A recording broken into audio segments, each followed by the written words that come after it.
नमस्कार, सत श्री अकाल, जय श्री राम। मैं आपका अपना दोस्त मुकेश गोयल यूट्यूब चैनल भक्ति 24 आवर्स पर आप सबका स्वागत करता हूं। आशा करता हूं आप सब लोग कुशल मंगल होंगे। सबसे पहले तो बंगालियों में आज नववर्ष मनाया जाता है, तो बंगाल के नववर्ष की सारे बंगाल बंधुओं को मेरी तरफ से हार्दिक शुभकामनाएं। नववर्ष उनके लिए अच्छा रहे, लेकिन नववर्ष उन लोगों के लिए क्या अच्छा रहेगा जो अपने घर को छोड़कर चले गए, जिसमें से 500 परिवार। 500 परिवारों से पूछो उनके लिए नववर्ष कहता है कैसा है। ममता बनर्जी नहीं, ममता बानो ने उनका नववर्ष की सारा सुख चैन छीन लिया है। अब मैं ये बात क्यों कर रहा हूँ, उसका रीजन है कि ममता बनर्जी ने, नहीं बनर्जी कहना तो गलत है, ममता बानो ने बोला है कि मैं जो लोकसभा और राज्यसभा से वक्फ का कानून है उसको मैं नहीं मानूंगी। ऐसा कहकर वो लोगों को भ्रमित कर रही हैं, लोगों को गुमराह कर रही हैं, जो मुसलमान हैं उनको गुमराह कर रही हैं। वो संसद के पारित कानून को मानने से इनकार नहीं कर सकती। हाँ, वो इनकार जब कर सकती थी, कोर्ट में जाएं, वो पहले तो कोर्ट में जाके बताएं कि इसमें प्रॉब्लम क्या है। कोर्ट भी जब उनको इस कानून को मानने से रोक सकती है जब इस कानून से किसी का नुकसान हो रहा हो। इस कानून से किसी का नुकसान नहीं हो रहा है, तो वो बेवकूफ बना रही हैं, लोगों को गुमराह कर रही हैं। दूसरा, मुर्शिदाबाद में तोड़फोड़, आगजनी, जिसमें हिंदुओं का पलायन, 3 हिंदू मारे भी गए हैं। तो ममता बनर्जी ने, जिसमें हाँ एक और बड़े दुख की बात है कि जिसमें 18 पुलिस वाले भी घायल हुए। 18 तो बता रहे हैं, ज़्यादा घायल हुए होंगे। तो उन सब के लिए मेरी संवेदनाएं कि ईश्वर उनको जल्दी से ठीक करे।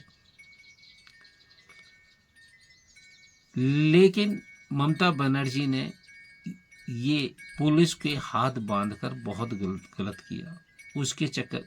उसके लिए बंगाल कोर्ट को, हाई कोर्ट को केंद्रीय बल की सिफारिश करनी पड़ी, तब वहाँ केंद्रीय बल बंगाल में मुर्शिदाबाद में पहुंचे हैं।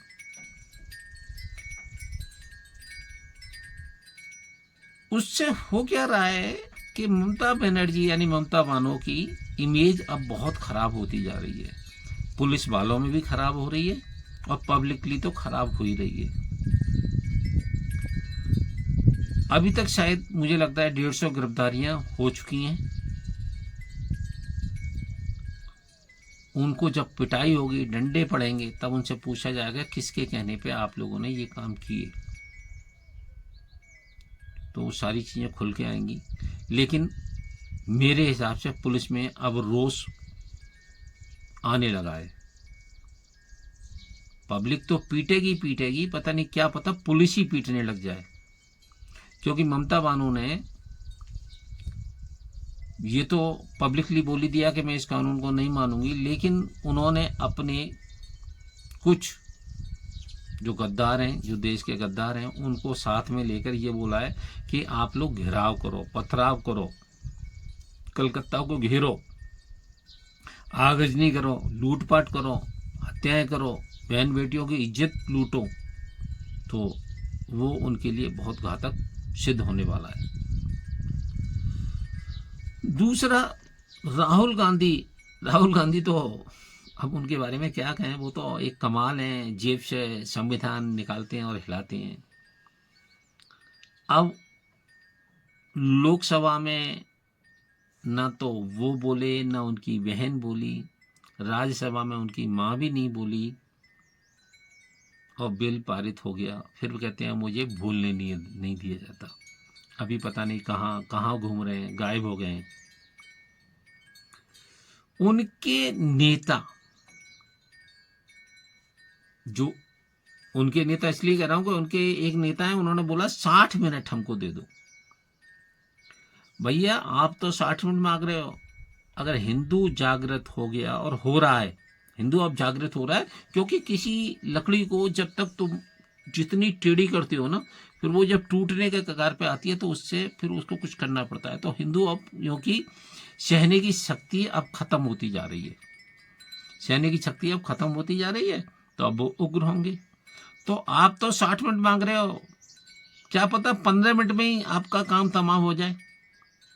पर मैं किसी हिंदू भाई से ये नहीं कह रहा था आप उग्र हो जाओ, लेकिन ये लोग अब उस पराकाष्ठा को, यानी उस चीज को ज्यादा उकसा रहे हैं।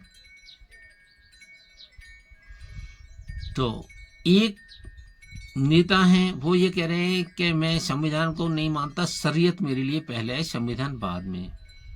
तो मेरा तो मानना ये है कि इन सब लोगों को जहां शरीयत लागू है, जहां शरीयत चलता है, वहां इनको भेज दो, नहीं तो इन पे देशद्रोह का केस चलाओ, इनकी देशद्रोह का केस चलाओ और इनको फौरन बंद करो। क्योंकि अगर शरीर में फोड़ा हो जाता है तो उसका इलाज बहुत जरूरी है, नहीं तो वो नासूर बन जाता है। तो अब ये लोग नासूर ना बने, इसलिए इनके फोड़े का इलाज जल्दी से जल्दी कर देना चाहिए गृह मंत्री जी को। अगर गृह मंत्री जी करेंगे तो फिर सब लोग कहेंगे अरे बीजेपी हिंदू मुस्लिम कर रही है, तो कांग्रेस को ही कर देना चाहिए। क्योंकि अब एक चीज तो सभी लोगों को ये समझ लेना चाहिए कि जो बंदा, यानी जो व्यक्ति, बंदा नहीं, जो व्यक्ति, चाहे वो बहन हो, बेटी हो, माँ हो, बाप हो, दादा हो, दादी हो, चाचा हो, चाची हो, नाना हो, नानी हो, यानी जो देश के बारे में नहीं सोचे, उस पॉलिटिशियन को बिल्कुल वोट ना दो। और ये लिख लो कि जो लोग वफ के खिलाफ थे, जिन्होंने वफ के समर्थन में वोट नहीं दिया, आप उनको कतई वोट ना दो। चाहे वो लालू प्रसाद यादव के सपूत हों, लालू प्रसाद यादव हों, समाजवादी पार्टी हो, कांग्रेस हो, तृणमूल हो, स्टालिन हो, जो भी, जब भी कोई नेता आपके यहाँ गली मोहल्ले में आता है वोट मांगने, तो उससे पूछो, सबसे पहले पूछो कि तूने वफ का समर्थन किया था या नहीं। वो कहे नहीं, तो उसको को तेरे को वोट हम देंगे ही नहीं। तो सबसे पहले तो अब इस काम के लिए तैयार हो जाओ सारे भारतवासी। मैं भारतवासी इसलिए बोल रहा हूँ कि बहुत सारे मुसलमान भी वफ के फेवर में हैं। 5-10% लोग हैं जो फेवर में नहीं है, लेकिन 80-90% फेवर में हैं।